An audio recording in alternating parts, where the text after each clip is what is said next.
Innal hamdalillah nahmaduhu wa nasta'inuhu wa nastaghfiruh wa na'udzu billahi min syururi anfusina wa min sayyiati a'malina may yahdihillahu fala mudilla lahu wa may yudlil fala hadiyalah. Asyhadu an la ilaha illallah wa asyhadu anna Muhammadan abduhu wa rasuluh. Allahumma salli wa sallim wa barik ala sayyidil mursalin Muhammadi wa ala alihi wa ashabihi ajma'in wa ba'd. Ikhwani rahimakumullah, para sahabat, ibu, bapak, saudara-saudara sekalian. Alhamdulillah kita bersyukur bahwa Allah Subhanahu wa taala masih memberikan pada kita kesempatan terbaik, jalan hidup terbaik untuk menuju kepada apa yang mestinya kita raih bersama, yaitu kehidupan terbaik di sisi Allah nanti insyaallah.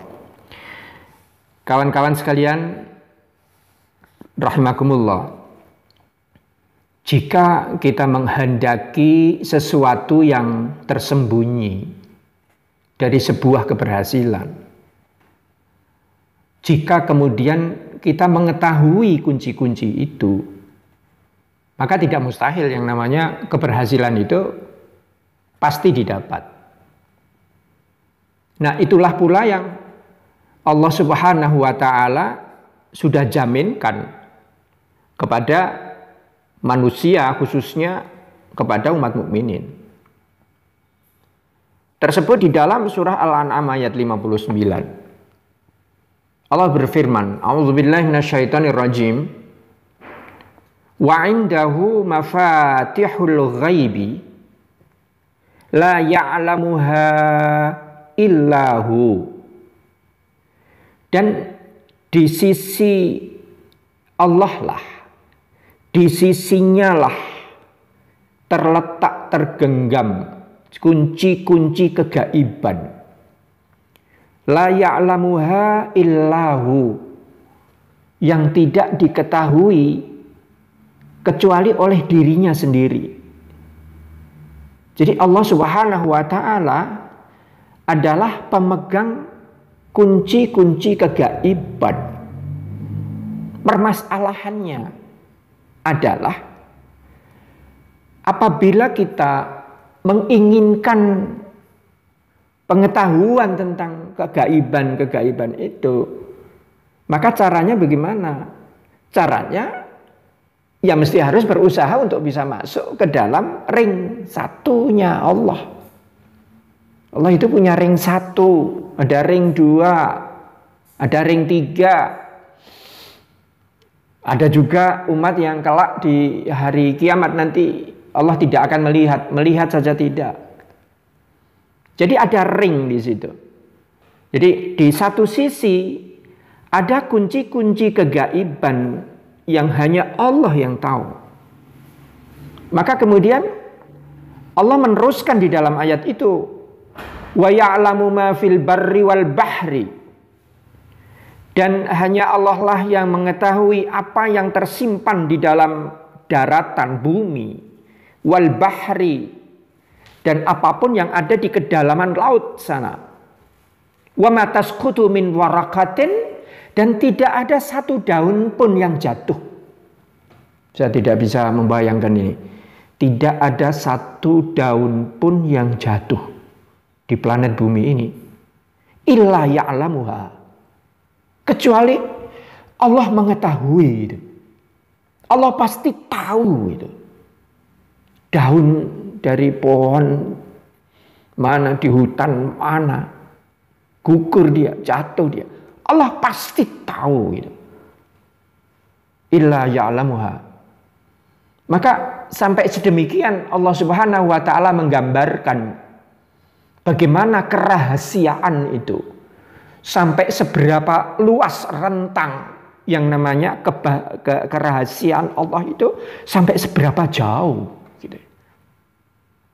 Wala habbatin fi dzulumatil ard, dan tidak juga satu biji benih di kedalaman bumi.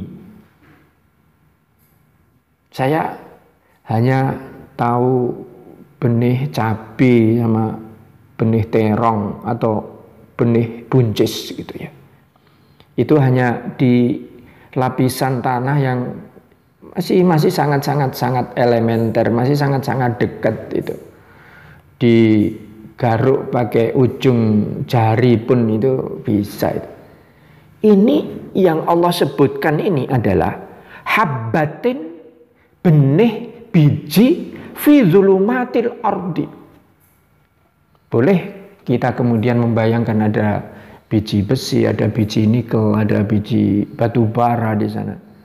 Tidak ada pergerakan satu benih pun, satu biji pun dari atom, calon-calon atom itu. Kecuali apa? Kecuali Allah yang tahu. Wala ratbin wala yabisin. Tidak juga yang berwujud basah. Tidak ada sesuatu pun yang kemudian menjadi basah atau kering. Wala yabisin illa fi kitabin mubin. Kecuali bahwa itu semua sudah terdata. Itu semua sudah tercipta desainnya. Itu semua sudah ada beritanya lengkap. Di mana? Ada di kitabnya Allah yang disebut dengan Lauh Mahfuz. Yaitu pada kitab yang menjelaskan, kitab yang nyata. Ikhwan sekalian, ini adalah penegasan Allah Subhanahu wa ta'ala. Dalam hal apa ini? Dalam hal kegaiban. Jadi kemudian kita ini diperhadapkan pada hal-hal yang seperti itu. Gaib terhadap masa depan kita, gaib terhadap rezeki kita yang sedang kita pegang hari ini. Ini akan mencelakakan atau akan memberikan mazharat kepada kita. Kita punya anak. Apakah anak ini nanti akan jadi soleh atau toleh? Gitu kan. Sebab betapapun ada anak yang namanya Kan'an, anak Nabi Nuh alaihissalam. Kita tidak tahu rumah yang kita tinggali ini berakhirnya nanti akan seperti apa. Ini semua hal-hal yang gaib. Itulah yang kemudian Allah katakan wa indahu mafatihul ghaib la ya'lamuha illahu. Tidak ada yang memegang kunci-kunci kegaiban itu kecuali Dia, Allah. Ada seorang yang tampak, maaf ini di dalam masyarakat kita ini sudah dianggap luar biasa, dianggap raja lah, dianggap tuan tanah lah, dianggap bisnisnya besar lah, luar biasa gitu kan. Akan tetapi apa? Akan tetapi kehidupannya itu hancur, jiwanya hancur. Akhirnya bagaimana? Akhirnya mati bunuh diri. Overdosis, minum obat gitu. Maka kita bertanya, ini kebahagiaannya ini di mana gitu. Kebahagiaan antara itu adalah ujian Allah atau itu adalah rahmat Allah untuk mengurangi dosa-dosanya, kita tidak tahu gitu. Yang jelas orang ini jauh dari hidayah Allah. Mohon maaf, wudhu saja tidak pernah. Dia tidak tahu apa yang namanya ibadah. Apalagi sampai dengan membahas apa itu Lailatul Qadar. Jauh, terlalu jauh sekali. Akan tetapi Allah Subhanahu wa ta'ala memberikan kehidupan yang sedemikian hebatnya. Mohon maaf, secara materi luar biasa. Akan tetapi secara kehidupan pribadi, bahkan dengan keluarganya, anak-anaknya, ini ada masalah-masalah psikologis di situ yang tidak terselesaikan hidupnya. Dari ujung ke ujung ini tidak ada ujungnya. Gitu. Jadi masalah demi masalah ini muncul. Inilah termasuk apa yang disebut dengan apa ini? Indahu mafatihul ghaib la ya'lamuha illahu. Oleh karena itu Rasulullah Shallallahu Alaihi Wasallam kemudian menjelaskan dalam sebuah hadis qudsi. Tentu apa yang akan dijelaskan oleh Allah sendiri di dalam hadis qudsi ini adalah wewenangnya. Ini adalah wewenangnya Allah. Allah berjanji bahwa akan ada orang-orang itu yang mendapatkan hak pribadi, bahkan privilege, hak pribadi Allah ini akan diberikan kepada orang-orang ini gitu. Nah, di sini Rasulullah Shallallahu Alaihi Wasallam pernah mengatakan begini, Innallaha qala, sungguh bahwa Allah itu berfirman begini, Man adali waliyan, siapa orang yang menentang aku terhadap seorang wali. Jadi menentang aku caranya apa? Caranya adalah dengan menentang waliku. Jadi Allah Subhanahu wa taala ini mempunyai wali. Wali itu wakil. Wali itu yang meneruskan laku. Wali itu bisa juga diterjemahkan menjadi teman, menjadi penolong. Kita ada mendengar istilah wali murid, maka murid ini mempunyai mempunyai penolong. Kalau ada pembayaran ya ke walinya itu gitu. Jadi Allah ini mempunyai wali. Dan disinilah Allah Subhanahu wa taala mengatakan, siapa orang yang menantang aku, kemudian nanti akan menjadi adawah ini adalah permusuhan. Siapa orang yang memusuhi aku lantaran dia memusuhi waliku, apa kata Allah berikutnya?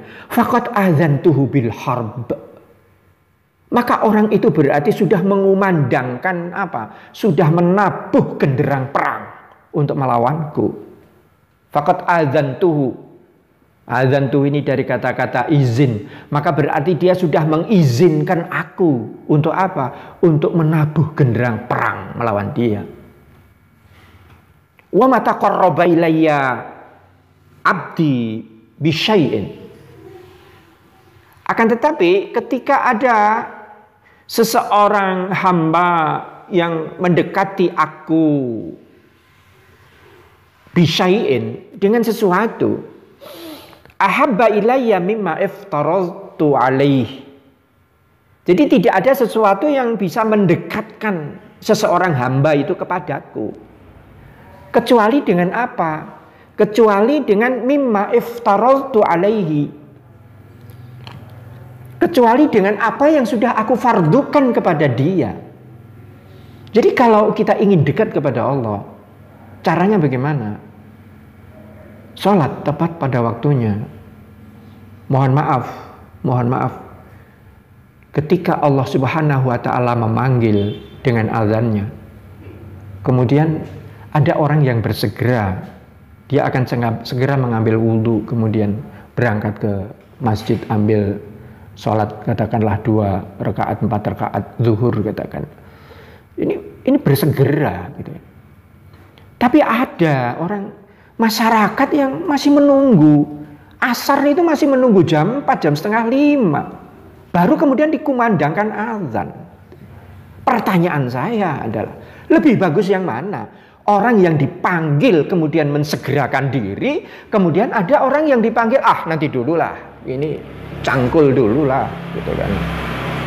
Cangkul dulu lah, atau mungkin ada sesuatu yang lain dulu lah. Ini urusan, ini transaksinya masih belum selesai nih. Ya nantilah gitu. Pertanyaannya adalah, Allah akan lebih menghargai yang mana? Oleh karena itu sampai jelas sekali kita sudah sering mendengar hadisnya itu, bahwa shaf awal itu akan mendapatkan onta dari sholat, shaf kedua itu akan mendapatkan sapi, shaf ketiga itu akan mendapatkan kambing, keempat akan mendapatkan ayam, kelima akan mendapatkan telur, dan seterusnya. Ini menunjukkan apa? Ini menunjukkan bahwa Allah itu suka terhadap apa?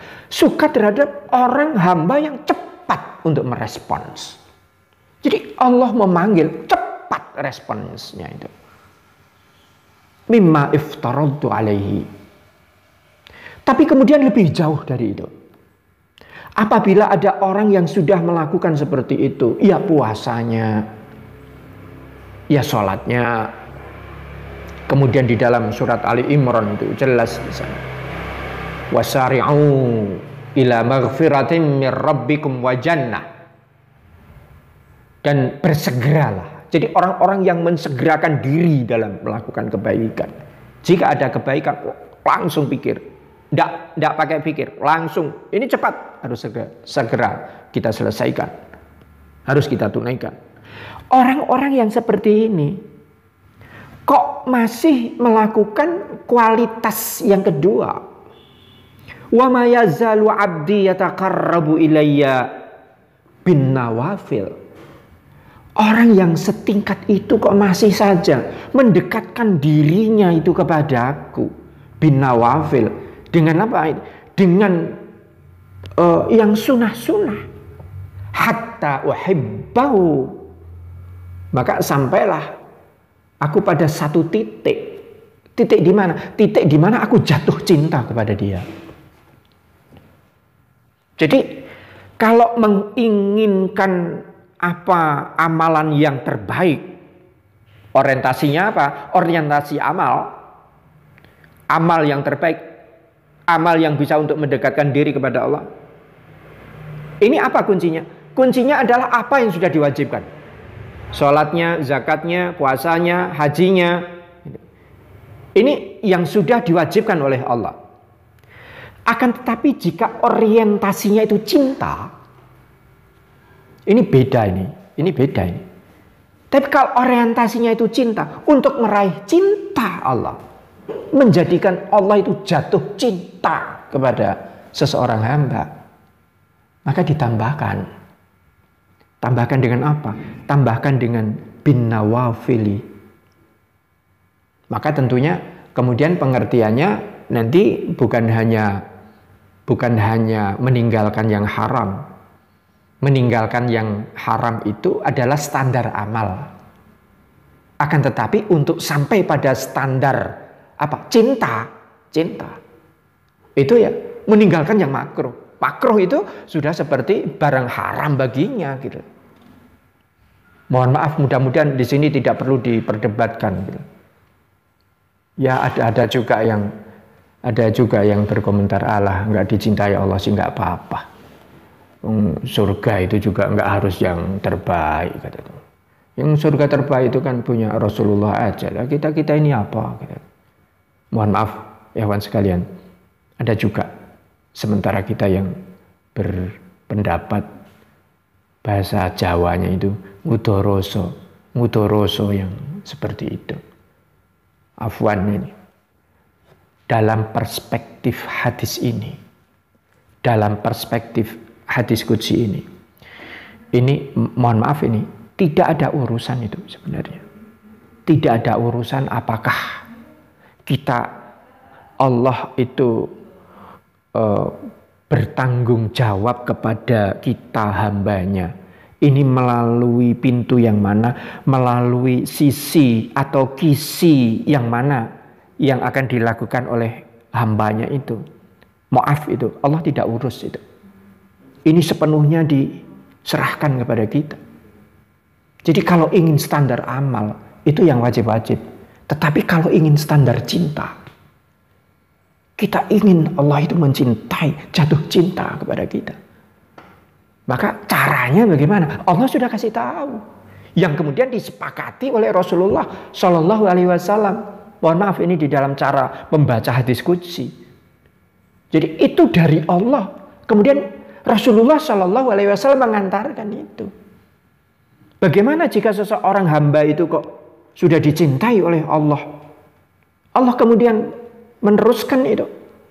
Fa idza ahbabtuhu, kalau sampai aku sudah mencintai hamba itu, kuntu sam'ahu alladzi yasma'u bihi, aku akan rela menjadi telinganya, menjadi pendengarannya, yang dengan pendengaran itu dia mendengarkan sesuatu.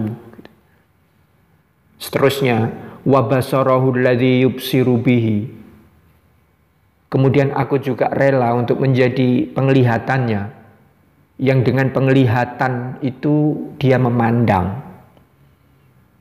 Sehingga ada orang yang Maaf, di istilah Jawa lagi itu ada istilah weruh sadurunging winarah. Tahu sebelum terjadinya sesuatu. Nabi Khidir alaihissalam ini pernah diberikan kemampuan oleh Allah Ta'ala seperti ini. Sehingga Nabi Musa alaihissalam harus ngaji, harus berguru. Kepada siapa? Kepada Nabi Khidir. Meskipun Nabi Khidir sudah mengatakan, lantas tati'a ma'ya sobro, kamu tidak akan pernah bisa bersabar bersama-sama dengan aku. Sebab dimensinya beda. Alamnya ini beda. Jadi hamba yang Allah sudah jatuh cinta kepada hambanya ini, maka Allah akan menjadi matanya, akan membantu matanya. Allah akan membantu pendengarannya. Wa yadahu allati yabtishu biha. Kemudian Allah juga akan membantu tangannya, yang dengan tangannya itu dia memukul. Wa rijlahu allati yamshi biha. Kemudian akan menjadi kakinya, yang dengan kakinya itu dia melangkah. Jadi sekalian, Allah Subhanahu wa Ta'ala menyebutkan 4 hal di sini, yaitu telinga, mata, tangan, dan kaki. Bagaimana jika Allah Subhanahu wa Ta'ala mengintervensi mata kita, mengintervensi pendengaran kita, mengintervensi tangan dan kaki kita di dalam melakukan satu usaha, dalam melakukan satu ikhtiar? Bisa kita bayangkan kira-kira apa yang akan terjadi? Bisa, tidak akan mungkin salah. Memilih bahan baku yang tepat, mendapatkan partner kerja yang tepat, mendapatkan pasar yang bagus. Mohon maaf, ini saya membayangkan dalam usaha. Kemudian kita akan mendapatkan apa? Momentum yang baik. Jadi di sini tidak ada yang miss di situ. Caranya bagaimana? Ya, ketika datang waktu ibadah. Yang lain ditinggal dahulu. Orang yang berani melakukan seperti ini, Allah akan memberikan cintanya. Dan ketika Allah sudah jatuh cinta kepada hamba ini, apa yang akan terjadi? Tangan akan dibantu, kaki akan dibantu, mata, telinga ini akan dibantu mendengarkan sesuatu yang baik, kemudian terinspirasi untuk melakukan sesuatu yang lebih baik lagi. Melihat sesuatu yang sudah baik, kemudian terinspirasi untuk menciptakan sesuatu, produk misalnya, yang lebih baik lagi. Kemudian bagaimana tindakannya, actionnya bagaimana? Allah membantu melalui apa? Melalui tangan dan kaki-kaki kita. Jadi ini seperti itulah gambaran. Jadi mata yang dibantu oleh Allah, yang diintervensi oleh Allah, dijamin dia tidak akan melihat. Melihat apa? Melihat hal-hal yang tidak mestinya dilihat. Orang yang sudah diarahkan oleh Allah, Allah ikut campur tangan di dalam telinganya, maka dipastikan bahwa orang ini tidak akan mendengar hal-hal yang tidak baik.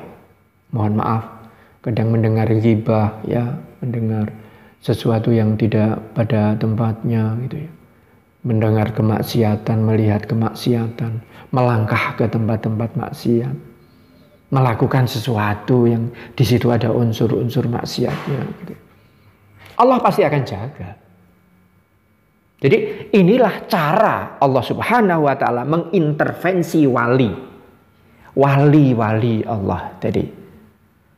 Jadi mohon maaf, pemahaman wali di sini barangkali bisa bervariasi. Kalau orang dulu ini ada, dibilang, wah itu wali loh katanya.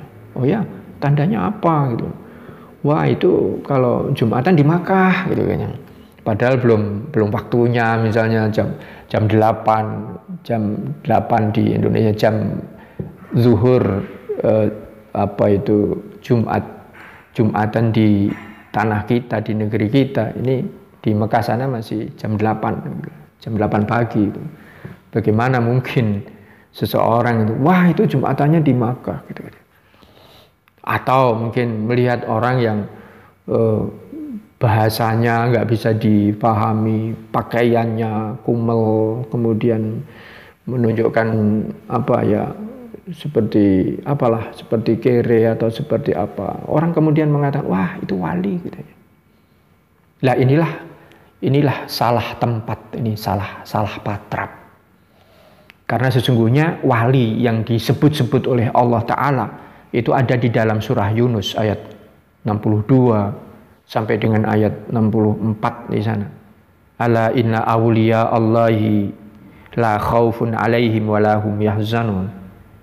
Ingatlah bahwa wali-wali Allah itu siapa? Orang-orang yang tidak akan ada rasa cemas, tidak ada rasa takut di dalam hidupnya.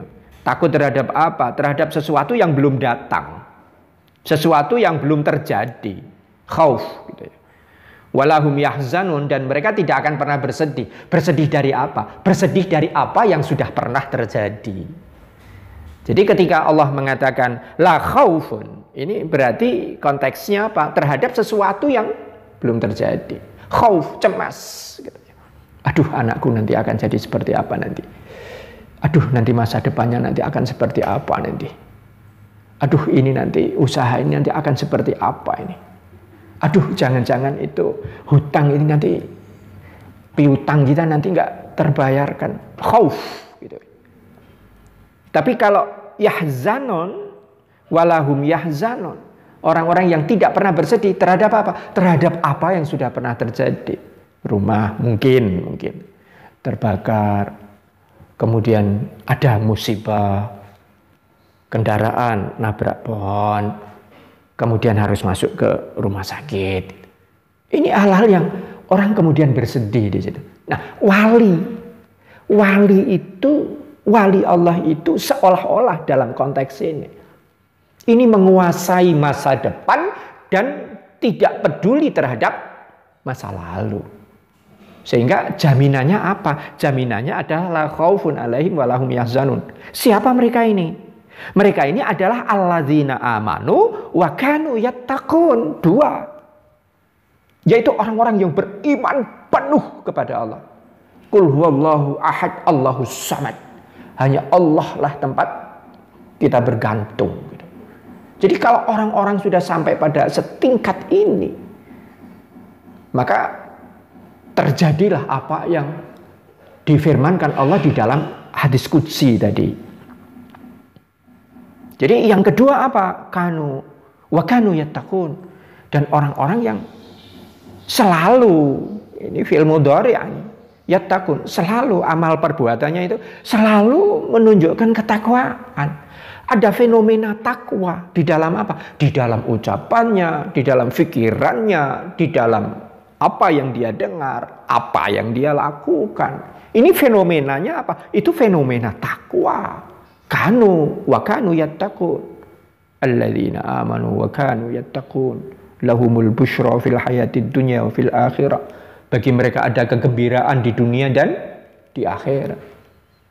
Jadi ikhwah sekalian rahimakumullah, kembali pada hadis tadi, hadis qudsi tadi, bahwa jika seseorang itu menginginkan standar terbaik, maka itu pulangnya adalah terhadap apa yang sudah diwajibkan oleh Allah Subhanahu wa taala.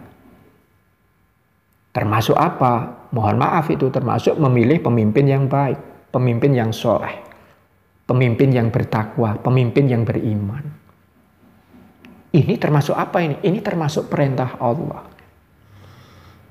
Sebab hanya dengan cara begitu, maka yang namanya perkara, yang namanya urusan, ini akan dikembalikan kemana? Dikembalikan, dimanifestasikan dalam bentuk dan cara-cara yang sudah direkomendir oleh Allah dan oleh Rasulullah. Inilah ikhwah sekalian. Jadi di sini Allah Subhanahu wa taala seolah membuka kunci ini.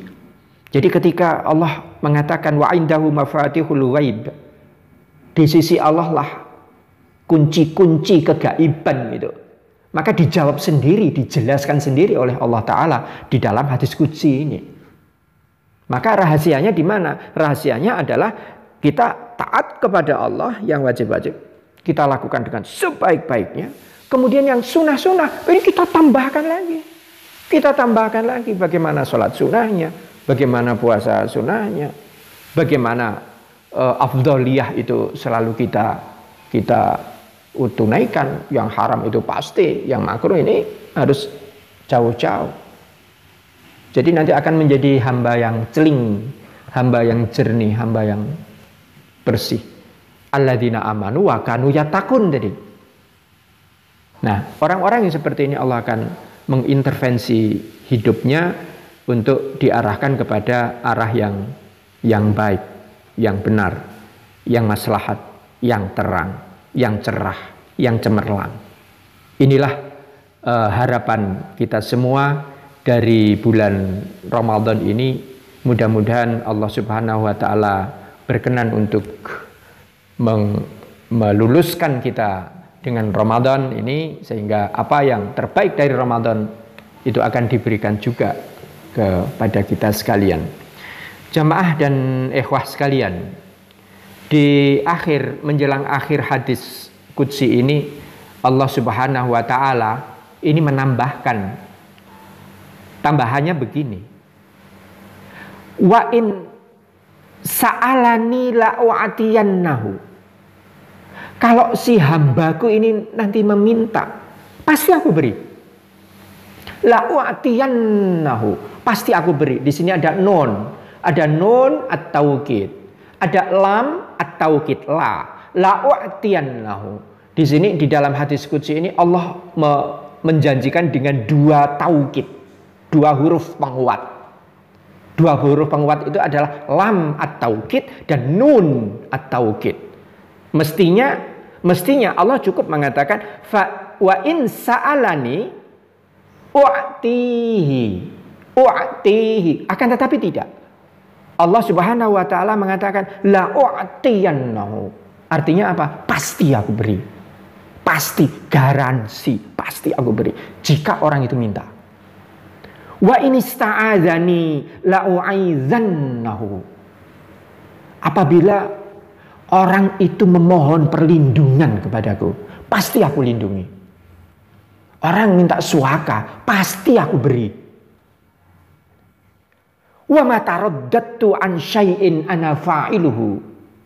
Kata Allah, aku tidak pernah yang namanya aku ragu di dalam melakukan sesuatu. An syai'in ana fa'iluhu. Selagi aku yang mengerjakan, aku tidak pernah ragu. Ibu Maryam masih bayi, sudah diberi makan, di sampingnya ada makanan yang muncul di luar musimnya. Dari mana ini? Nabi Zakaria sampai kemudian bertanya, anna laki hadza.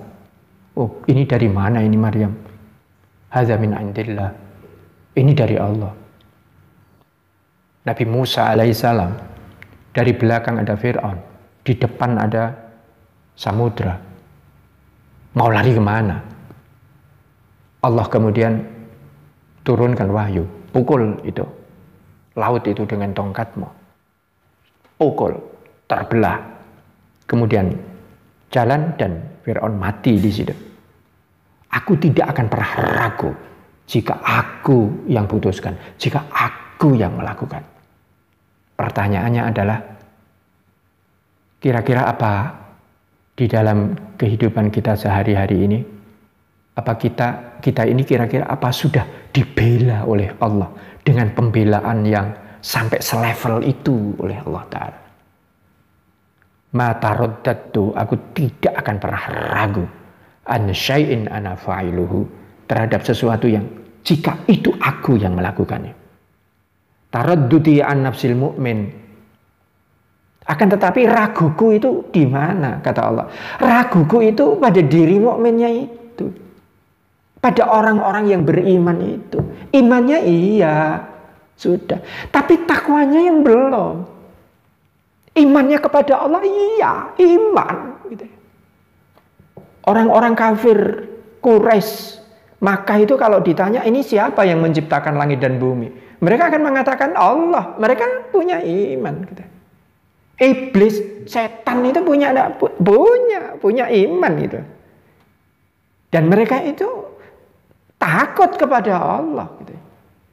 Bahwa kemudian dilemparkan oleh Allah dari surga bersama-sama dengan Adam ke bumi, kemudian nanti akan disiksa oleh Allah Ta'ala di hari kiamat, diberikan tangguh di kehidupan bumi ini, tidak akan diapa-apakan oleh Allah Ta'ala.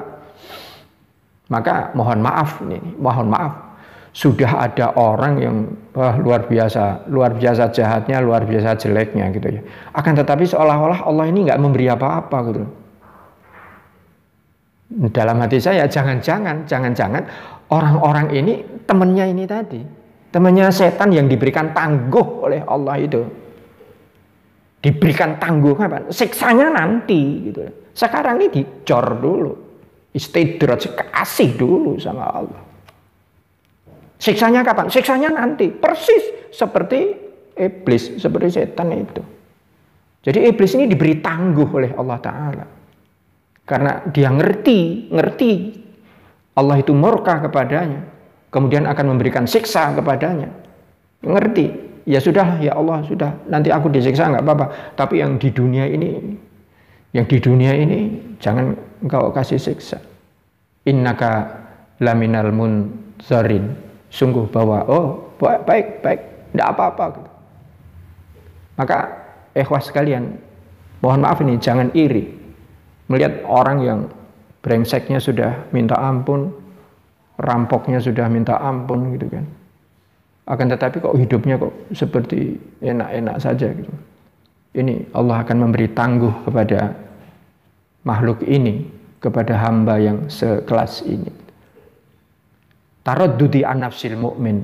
Bisa jadi orang itu sudah beriman, akan tetapi ketakwaannya belum. Itu mengapa kemudian kita ini berpuasa. Itu mengapa kemudian kutiba alaikumusiyam. Supaya apa? La'allakum tattaqun. Jadi takwa ini adalah amaliyah. Takwa itu adalah manifestasi dari keimanan. Jadi iman itu baru ada di hati. Nah, takwanya itu adalah realisasi dari adanya keimanan itu. Jadi inilah yang kemudian Allah mengatakan, aku tidak ragu selagi aku yang melakukannya. Raguku di mana? Raguku itu pada diri si mukmin itu. Nah, tandanya apa? Tandanya bahwa orang mukmin itu punya kualifikasi yang seperti itu, yang kemudian Allah ragu terhadapnya. Itu kenapa? Yakrahul maut. Karena meskipun dia mukmin, meskipun ada hamba yang mendekat kepada Allah, tetapi ini orang ini masih yakrahul maut. Masih takut terhadap apa? Benci terhadap apa? Benci terhadap kematian. Wa ana akrahu masa'atahu, adapun aku, kata Allah, aku nggak suka ini pada apa? Pada keburukan dari kematian itu. Jadi kalau ada seseorang mukmin, ada seseorang hamba manusia pada umumnya itu nggak suka pada apa? Pada kematian. Akan tetapi Allah tidak suka juga pada apa? Bukan pada kematiannya.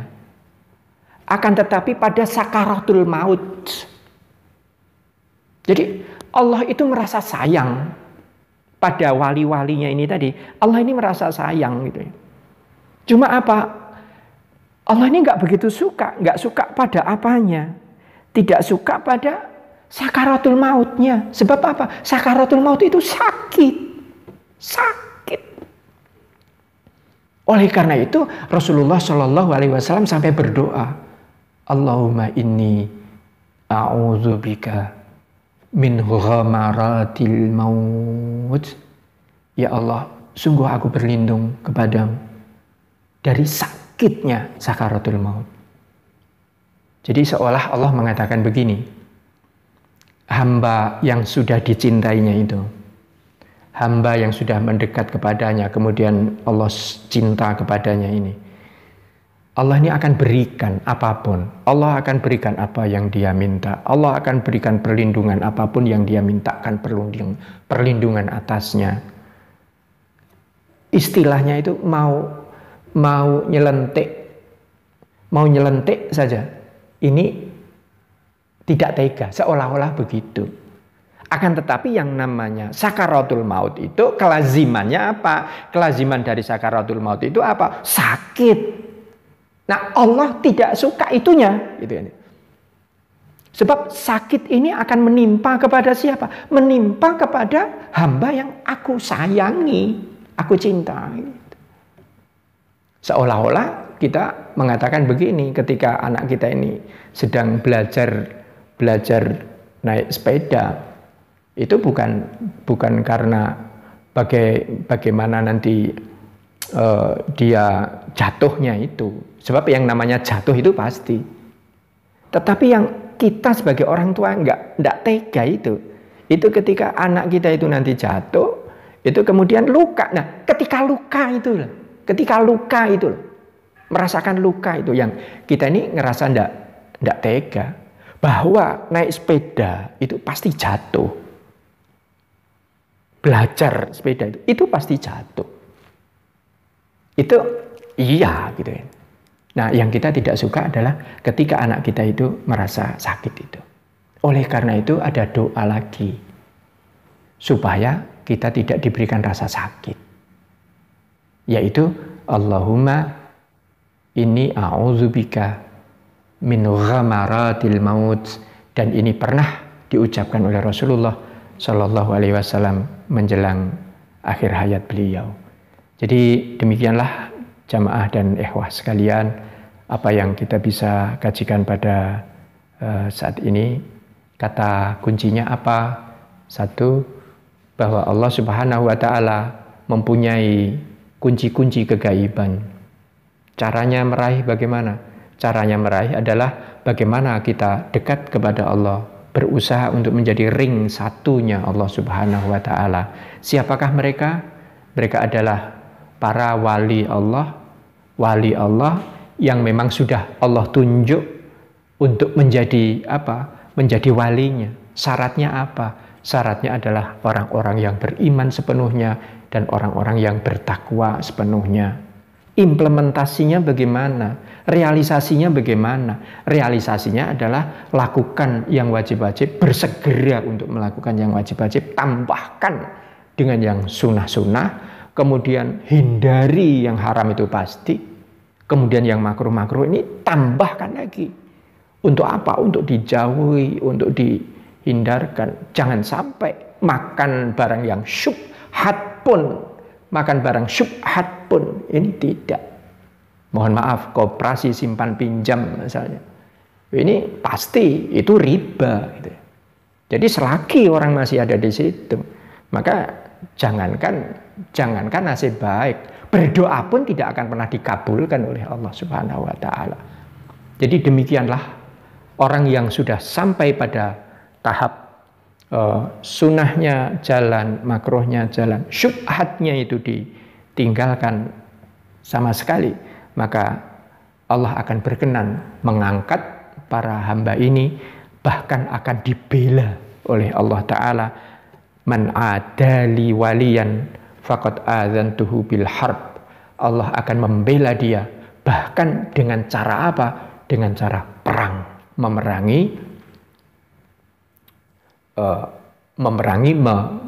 melindungi hamba yang Allah berkenan untuk memberikan perlindungan kepadanya itu. Demikian, mudah-mudahan ada manfaatnya dari Ramadan ini selesai, kemudian kita diluluskan mudah-mudahan. Maka yang berikutnya apa? Ini adalah semacam ijazah kajian menjelang kajian terakhir. Maka inilah yang kita harapkan Allah akan memberikan kekuatan kepada kita, kebarokahannya, kasih sayangnya, pertolongannya, sehingga kita benar-benar bisa ngestoaken, bisa menunaikan apa yang sudah Allah dan Rasulnya ajarkan. Mudah-mudahan la'allakum tatakun ini benar-benar bisa kita raih bersama-sama. Demikianlah kurang dan lebihnya, mohon maaf. Billahil hidayah wal inayah wa taufik. Subhanakallahumma wa bihamdika asyhadu an la ilaha illa anta astaghfiruka wa atubu ilaik. Walhamdulillahi rabbil alamin. Assalamualaikum warahmatullahi wabarakatuh.